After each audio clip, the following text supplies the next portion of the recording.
Olá, eu sou a Eduarda, aluna do segundo ano em Petróleo e Gás e tenho como orientadores o professor Hugo Freitosa Jurca e a professora Juliana Zarpelon. A nossa pesquisa é sobre a funcionalidade do ferromagnetismo do óxido de céria integrado a multicamadas de cobalto e platina com anisotropia magnética perpendicular, a formação de isquímios magnéticos. Um exemplo do uso da tecnologia estudada no cotidiano é em discos rígidos que armazenam as informações em bits. Atualmente, os bits possuem essas estruturas labirínticas, como mostrado do lado direito da imagem.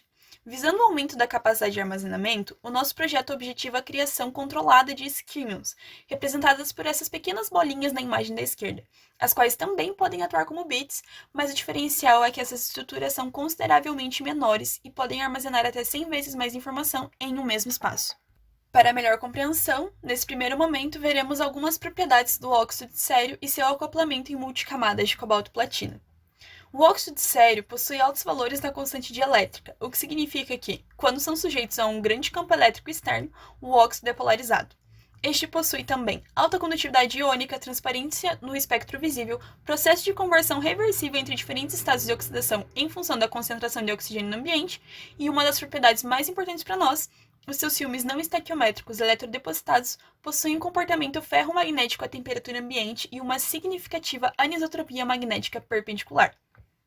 Tal anisotropia é importante, pois é uma possibilidade de se aumentar a capacidade de gravação em uma mesma área, pois a amostra fica orientada perpendicularmente ao plano. Além disso, essas amostras podem formar aquele padrão labiríntico, como visto no início, que quando misturados com padrões de ilhas isoladas, fazem um material propício à formação de isquímios, como é esse o caso. Essa propriedade, a AMP, é uma das características das multicamadas de cobalto e platina, especialmente quando seus planos cristalinos estão paralelos à superfície de amostra. Bom, e o que acontece quando o óxido de cério é acoplado às multicamadas? Ocorre a estabilização da sua magnetização de remanência à temperatura ambiente. Nós já entenderemos esse conceito. Nessa figura, são mostrados ciclos de esterese. Esterese é a tendência de um sistema de conservar suas propriedades na ausência de um estímulo que a gerou. Na imagem, é representado em vermelho as multicamadas de cobalto e platina e em preto quando foi adicionado o óxido de céria.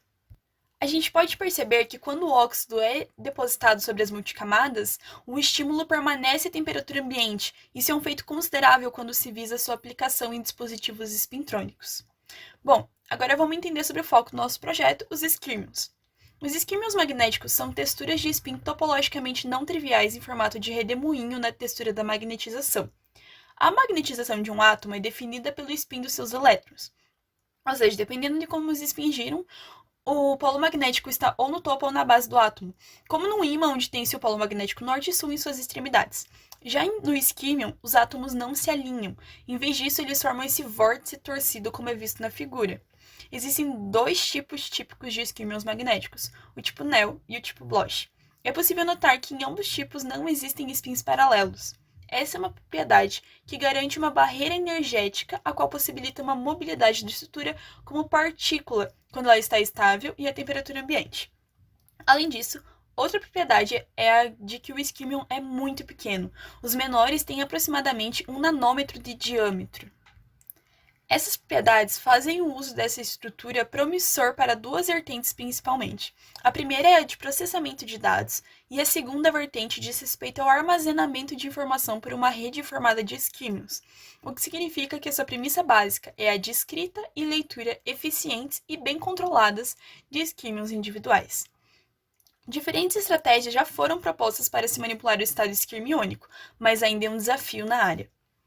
Nesta imagem, a qual ilustra multicamadas de platina, irídio e cobalto como depositada, é possível ver a coexistência de domínios magnéticos tanto em formato labiríntico como em isquímios, indicados por esses círculozinhos tracejados. A transição para um estado em que somente existam isquímios individuais pode ser feita através da aplicação de um campo magnético externo. Nós esperamos que com esse trabalho possamos determinar a formação dos isquímios e suas condições de estabilidade nesse sistema de amostras. Entretanto, preliminares às medidas experimentais, faremos uma atualização na literatura sobre o tema. Apresentaremos com maior clareza sua origem e os fatores necessários para sua existência e estabilidade, sobre os materiais e técnicas envolvidos na fabricação de amostras, para então justificar a escolha de óxidos como materiais promissores para o sucesso deste projeto.